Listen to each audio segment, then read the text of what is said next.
Welcome back to Talking Sports with Brandon. This is the Week 10 NFL recap video, and this was a really interesting week, a really exciting week to be honest. There was a big team that took a tough home loss against another team that definitely has a really good record, but I don't think proved to a lot of people that they were on that level. But I think after this week and after the way they played against this team on the road, I think you kind of had to put them on that level. So we'll definitely talk about that later in this episode. We'll talk about some other games as well. We'll go over my 5 picks.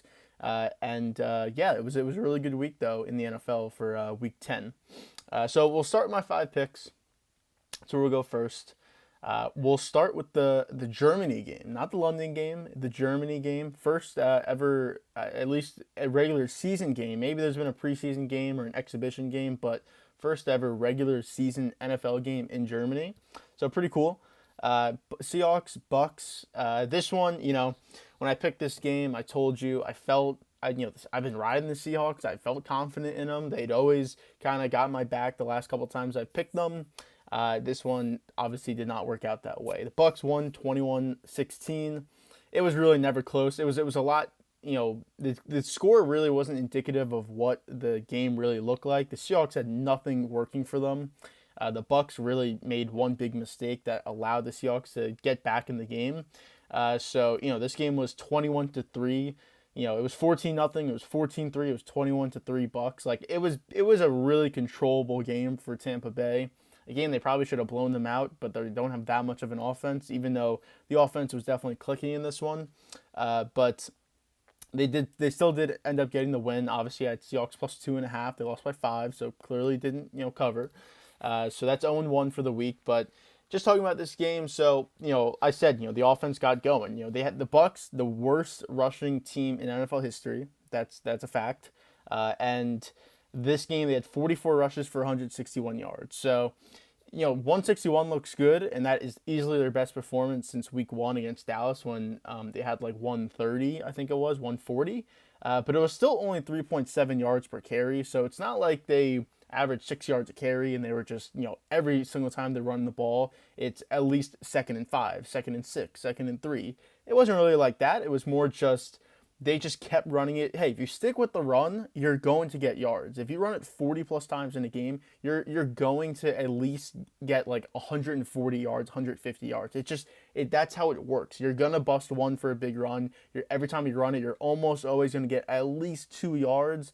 And if you get a couple more, that obviously ups your average. So the more you run it, like the more yards you will get. So that's obviously a fact, and that is true. Brady only threw it 29 times, which that is the formula you want if you're Tampa Bay to win games. You want Tom Brady throwing the ball 29 times. You don't want him to be 40 times. That's the way it's been the last couple of weeks where he's throwing it 40, 45, 50 times. That's not the way that they play offense. That's not the way they want to play offense. Now, the last 2 years, that's what they would have wanted. They want to throw the ball. They want to beat you through the air. They want to move the ball with big plays. But this offense is different. The offensive line doesn't have the same players that it had the last couple of years. It can't protect the same. Injuries have been a concern. Bad play also. So you got to get the ball out quick. The receivers aren't as good. I mean, Evans is still good, but he's been a little inconsistent so far this year. Godwin's still coming back. Julio, he actually had a touchdown in this game. He actually looked decent for a first time in a very long time. But still, the receivers are not what it's been the last couple of years, and that's not the style of offense that they play. So they want to run the ball, but it's tough when, they've been trying to do it, but, they average 60 yards a game up until this game. So with this one, it's definitely maybe a bright side for them that they can see that over the horizon. Maybe a running game can come into effect, but we'll have to see. And it wasn't even Fournette. It was their backup. Fournette actually got an injury in this game, but it was their backup, Rachaad White. He had a big game, 22 for 105 on the ground. Like, he seems to kind of taking over that RB1 role. Fournette has been a little frustrated with his playing time of late anyways, so wouldn't be surprised to see Rachaad White rather split carries, or he's just getting more carries. He out-carried him by 8 in this one. I know Fournette got injured, but it probably still would have ended up that way no matter what. But yeah, Bucks, big win for them. They're 5-5. Seattle, I said it. I said, let's check back in week 14, week 15, if they're still a couple games over 500, if Gino's still playing this well. And you can kind of see in this game, and again, the final score was a lot closer than it should have been, than the game really was. Geno just didn't look great in this game. And the thing that hurt was, you look at the stats, you see he's 22 of 33, 275, 2 touchdowns, no picks. Like, that looks like a really good game. And, again, they're down, they're throwing the ball late. That, it kind of got a lot of garbage time to make up to bring that score closer. He did lose a fumble as well, so that doesn't help with a turnover. But, Seattle couldn't run the ball in this one. That's what they want. Seattle wants to run the ball and play off their play action. That's what they want to do. They want to get the ball into Metcalf and Lockett's hands, take shots when they bring a guy into the box to stop Walker in the running. Smith can obviously run it as well. So that's the way they want to play football. And if they can't run the ball, or if they're not winning, or at least in a one-possession game, then their offense changes to where their weaknesses are. And that's having Geno drop back and just throw the ball. And that's not really what you want, because he hasn't the best arm. He's not the best accuracy guy in terms of hitting guys in tight windows. Not like completion percentage, but so that's not exactly what you want out of Geno. And I think that's kind of what we saw. Again, the stats look good, but if you watch that game, they could not move the ball until the Bucs tried to do this. So they did it once before where Brady went out wide, Fournette took the snap, and they didn't even cover Brady. So, like, if Fournette wanted to, he could have just thrown it to Brady, and it could have been, who knows how big of a reception that could have been. But they ran it on the first one, and then on the second one, obviously they saw that no one was covering Brady, and they did the same play, the exact same thing. Brady went out wide to the left, Fournette in shotgun, and he took the snap, they faked the run, and then tried to throw it to Brady, and this time the Seahawks they still really weren't covering Brady, but at the same time, they at least, were more in coverage. And, I mean, it was a floater anyways. Brady actually slipped. Even if he didn't slip, I don't think it would have mattered. But it was a pick, and then that's what really turned the tide in this game.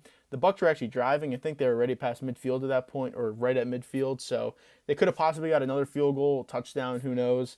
But that brought Seattle back into the game. So without that, this game definitely would have been a blowout. But nevertheless, Bucs still win, I lose. So 0-1, first game.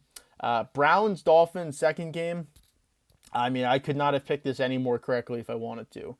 Dolphins win 39-17. Wasn't even close. It was never a close game. The only time it was close is when Miami was up 10-7.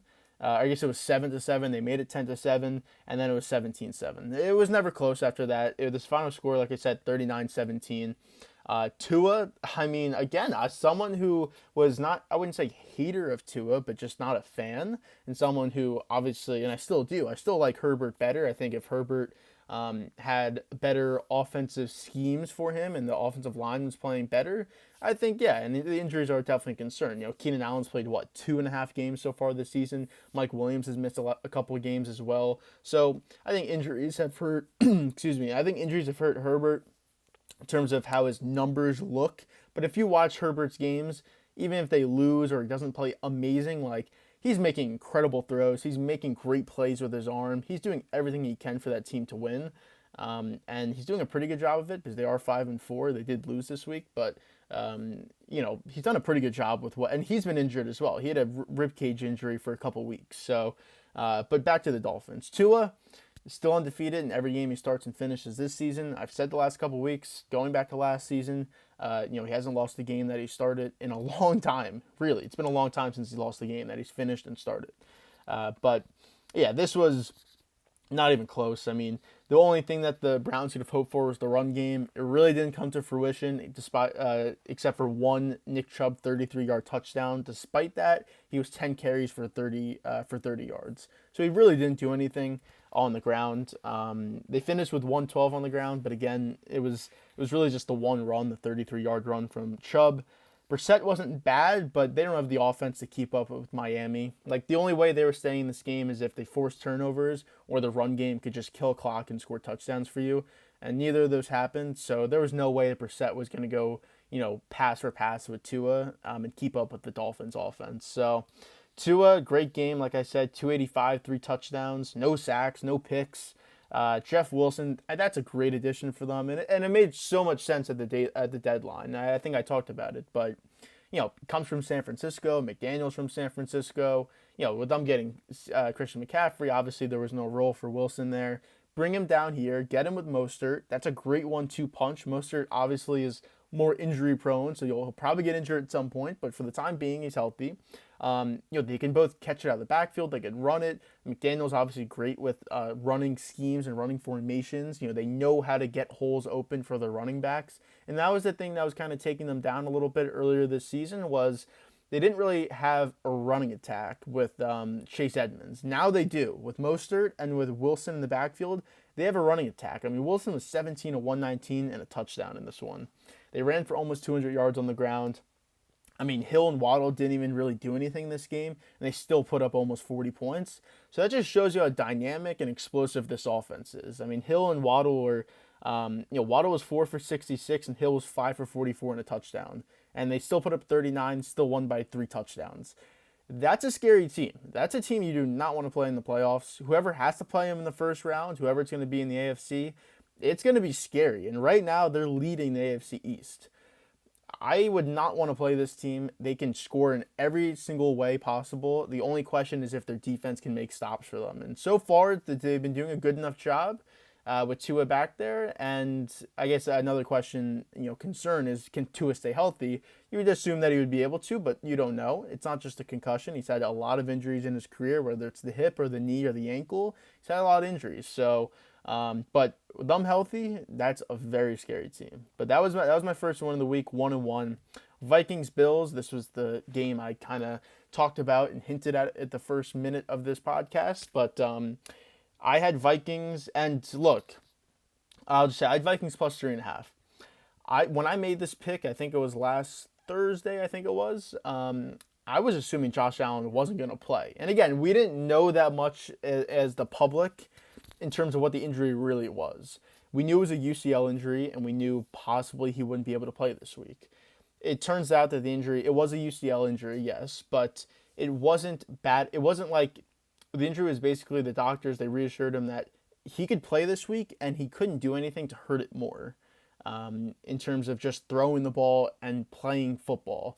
So, we didn't know that till I think Friday, maybe even Saturday. So, obviously, when I made this pick, I was saying, I don't think Allen's going to play. I have Vikings plus 3.5. If he doesn't play, that line's going to probably favor them, or at least be even, if anything, but probably favor the Vikings, maybe like -1. So I'm like, let me take my bet at plus 3.5. Allen doesn't play. Vikings probably win anyways, and it's an easy win. Turns out Allen does play. I think the line actually jumped up to like 5.5, 6.5, something like that. With the confirmation of him playing, and it really still wasn't even sure until I think they knew he was going to play, but still he had to go out there for pregame warmups. Like there was still a little bit of wait time to know, but Allen did play this game. Still looked good, but he had some big turnovers in this one. He had two interceptions. I think one of them was at the goal line. I think the other one, can't remember exactly what the other one was, but one was at the goal line. This was a crazy game, probably the best game of the season so far. Vikings win 33-30 in OT, and I think what we have to talk about is the end of the game. So, end of this game, we get all the way down. Vikings, so it's 27-17 Buffalo. With about 10.5 minutes on the clock. Vikings, they put together a touchdown drive, 6 minutes, 13 plays, 66 yards to make it 27-23 because they actually missed the extra point. And that was a big extra point to miss because obviously it would have made it a field goal game with 4.5 minutes left. You can get the ball back, you can go down, hit a field goal, go to OT. Now you got to get a touchdown if you want to. You got to win this game. That's the only way this game can end with you winning, is that you had to score a touchdown. So what happens is Bills punt, only a minute drive, so perfect. Vikings get all the way down, using the clock. The biggest play on this drive was 4th and 18. It's a catch of the year, no doubt. Cousins throws one up to Jefferson, who had a monster game. I think he was 10 for 193 and a touchdown. Jefferson jumps up one hand. Still watching it live was ridiculous, crazy. I couldn't believe what I saw. Jumps up with one hand. The defender is right behind him. He has two hands on the ball. They basically both catch the ball at the same time, but Jefferson's one hand, the defender's two hands. They both come down, and Jefferson, he kind of flips over, which helps, but the defender trying to pick the ball off is they're both trying to take the ball for themselves while they're flipping over and landing down on the ground. And the reason the way the ball didn't hit the ground was because the defender was trying to pick it off. The defender just like let his hands go or did something. There's no way Jefferson would have been able to hold on to that. If it was just him catching that ball with one hand, there's no way he would have been able to hold on to it because the way he landed, like there's just no way he would have been able to. But because the defender was trying to pick it off, he held the ball up off the ground and Jefferson's hand was still on it, so that by the time they flipped over, and the defender, I guess, kind of lost control at that point, or Jefferson was able to rip it through with his one hand. But by the time they went up in the air, came down, flipped over, and got back up, Jefferson caught the ball with one hand. Ridiculous. You would have thought it was an incompletion, and then even you saw him with the ball, you're like, no way that ball didn't hit the ground. Clear video shows it didn't hit the ground. One of the greatest catches you'll see. Really, to be honest. It was an insane catch, and it was 4th and 18. You need the drive to go down to win the game. You had to have it, and he had it.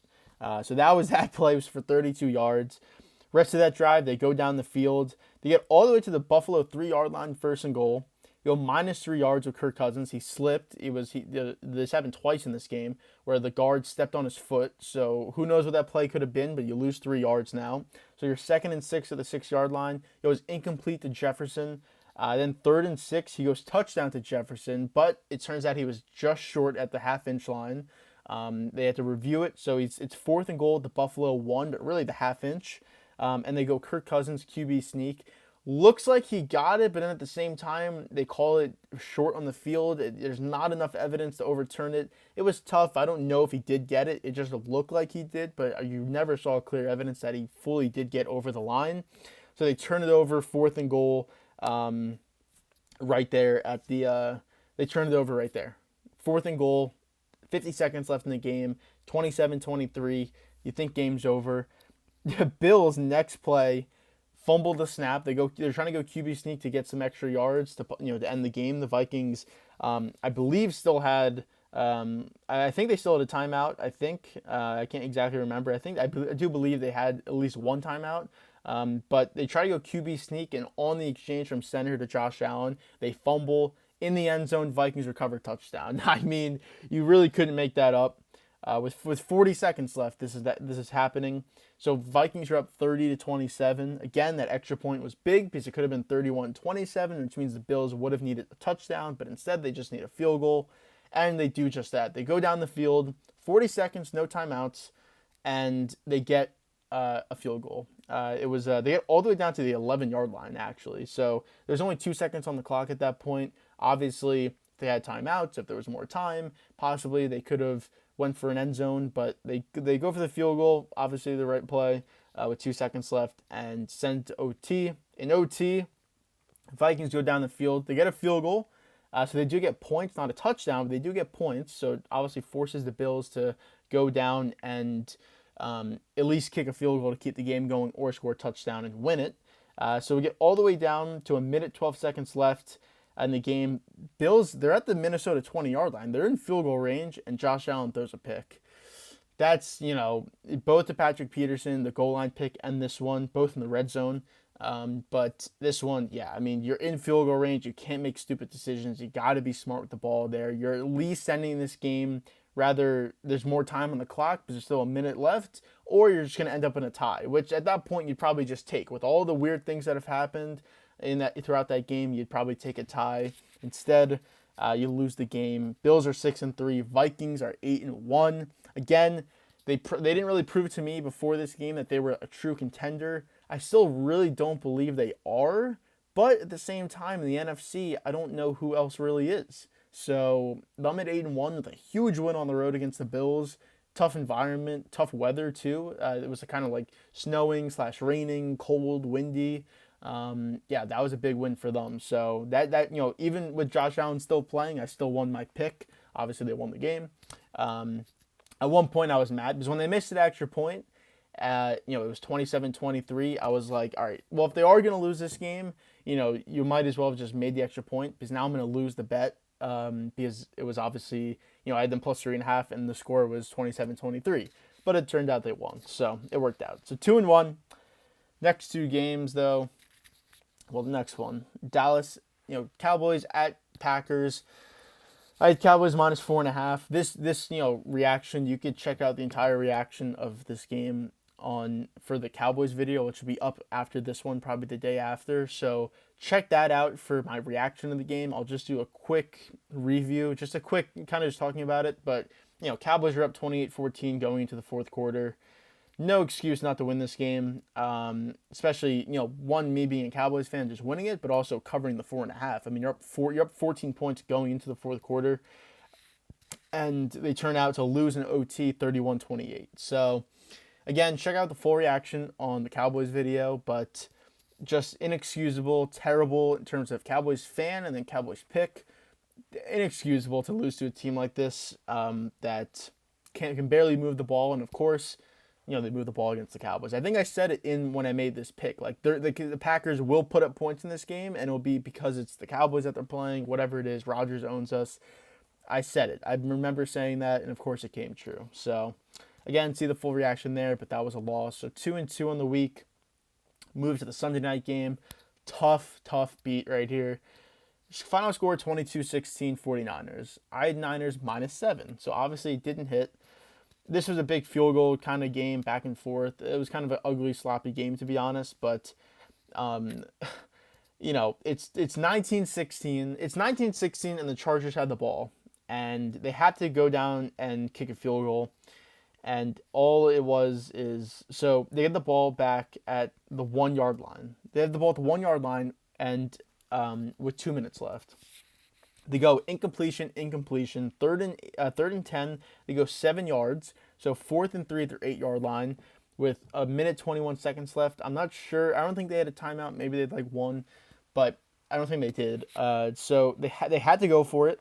Or at least they did go for it. But they're at their 8 yard line. Obviously if they don't get it, you're 8 yards away from a touchdown. The score is 19-16 at this point. They go incompletion, 4th and 3. So Niners get the ball back with a minute 17 on the clock at the 8 yard line. Again, it's 19-16. A touchdown, this game's over.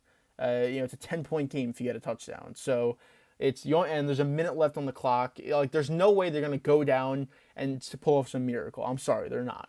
The Chargers, if you were to score a touchdown. So all you need is a touchdown. And the first play of that drive is a 6 yard rush from Elijah Mitchell. So you're at the 2 yard line. Second and goal at the 2 yard line. You go 1 yard. The Chargers did have all their timeouts because they used them here. But go 1 yard, so it's 3rd and goal at the 1 yard line, and they go -1 yard and they kick a field goal. I mean, if they would have just scored a touchdown, you had 8 yards. What are the odds that you had the ball inside the 10 yard line? The first rush is for 6 yards. You need 2 yards on 2 plays to get a touchdown, and it covers. And then they don't. They kick a field goal. It was just a bad loss right there. So final score, like I said, 22-16. 49ers moved to 5-4. Chargers are now 5-4. Looks like Niners will probably win that division, especially with Seahawks losing. They already beat the Seahawks as well. But yeah, that was a bad break right there, easily, no doubt. So that was 2-3 on the week, and overall record is now 22-25-3. So we're still in striking distance of being 500, but the way the week went last week was 4-0-1, I believe it was. It was 4-0-1 the week before. To go 2-3, it's not the worst thing, but not the best thing at the same time. Some other games I want to talk about from the week. So it was those games, and then I wanted to talk, where was it? Colts Raiders. I said I didn't want to go to Raiders. I said I wasn't going to pick them the rest of the year. I was honestly tempted to pick them in this game. I'm glad I didn't, because they lost 25-20 to the Colts. Now, and look, this is the first game of Jeff Saturday's coaching career, NFL head coaching career. So awful loss for the Raiders. They're 2-7. That's awful. For the talent that they have on that team, to be 2-7 is ridiculous. But the kind of confusing part about this, not confusing, but just surprising, was that Matt Ryan actually started this game for the Colts. And, Frank Reich made the decision to go with Sam Ehlinger. And it was, I think, in part because of play, but also in part because of Matt Ryan's contract. And I believe I talked about this when we talked about his benching. But Matt Ryan, if he continues to play, now I can't exactly remember what it was, but if he continues to play this season, he earns bonuses on his contract and he gets paid more money. So they were saying, all right, one, he was kind of injured. He wasn't playing well. Let's go with a change, and we don't have to pay him that money by him not playing the rest of the season. It makes sense. They haven't, they lost the 2 games with Ellinger anyways. So they were. I know they still had a chance of this division, whatever. I don't think they do, but they think that they do. They already lost twice to Tennessee anyways. They won't make it as a wild card, but they were 3-5-1 going into this game.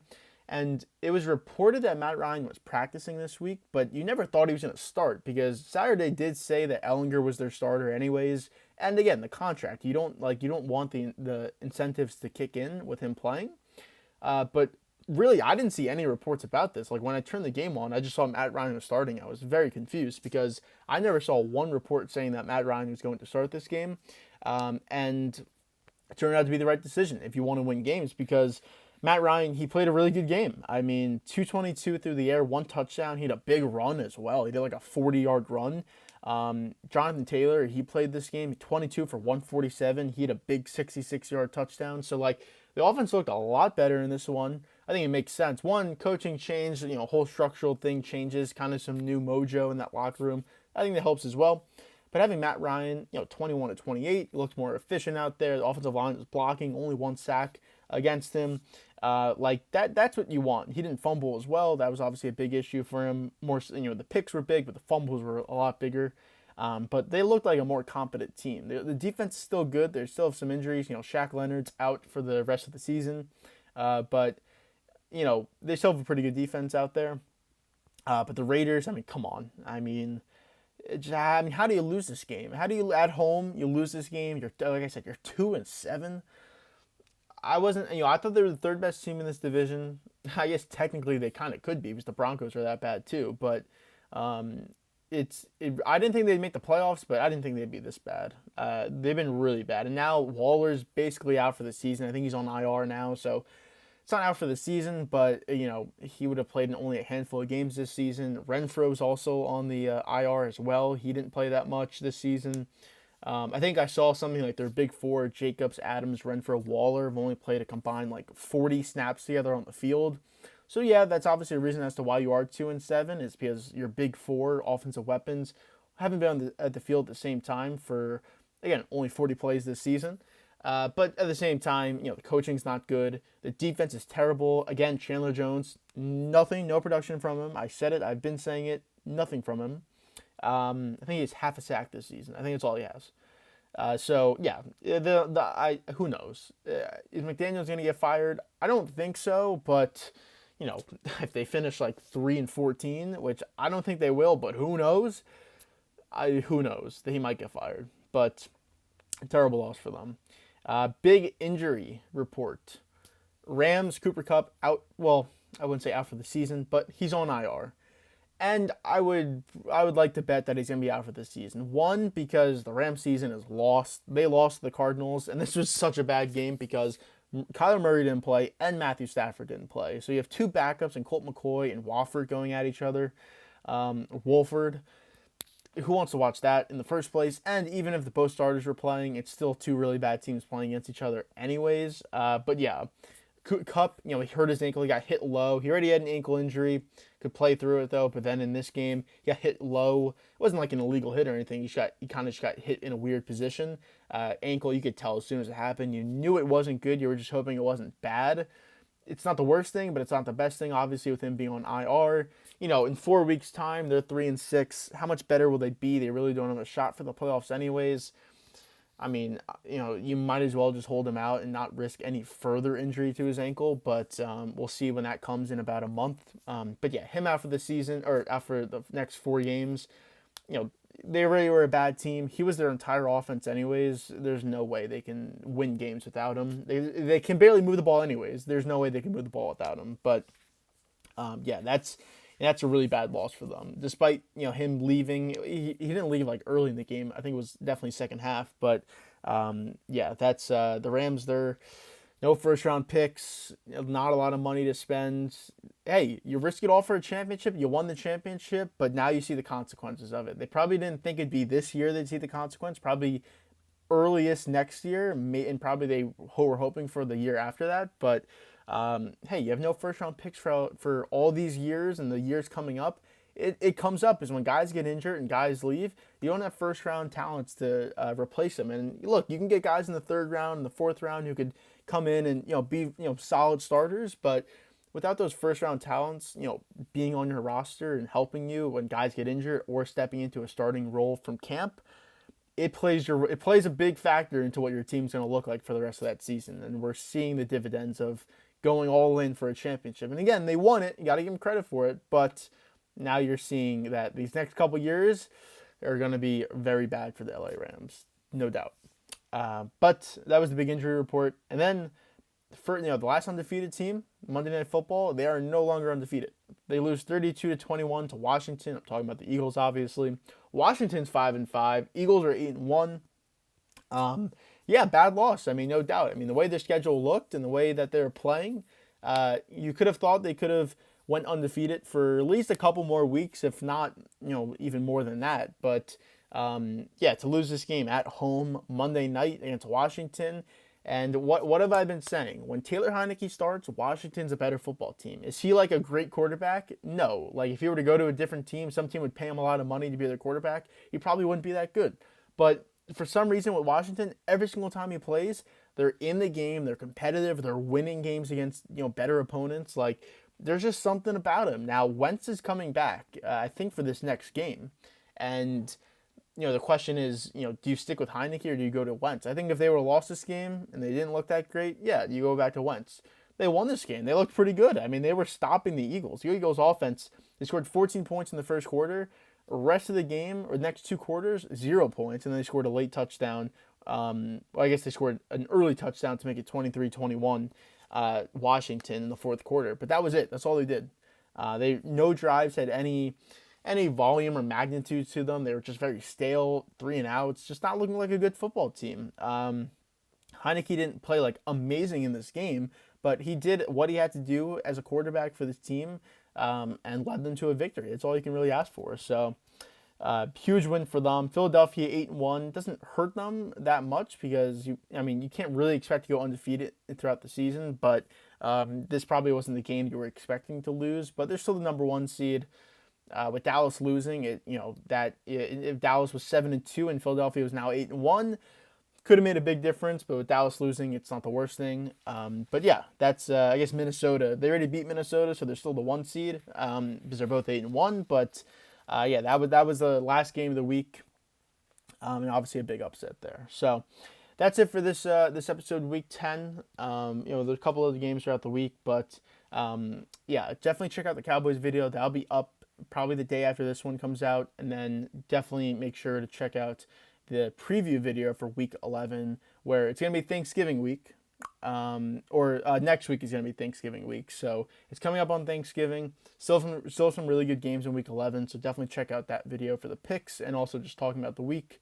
And yeah, thank you, and I'll see you next time. Thank you for watching.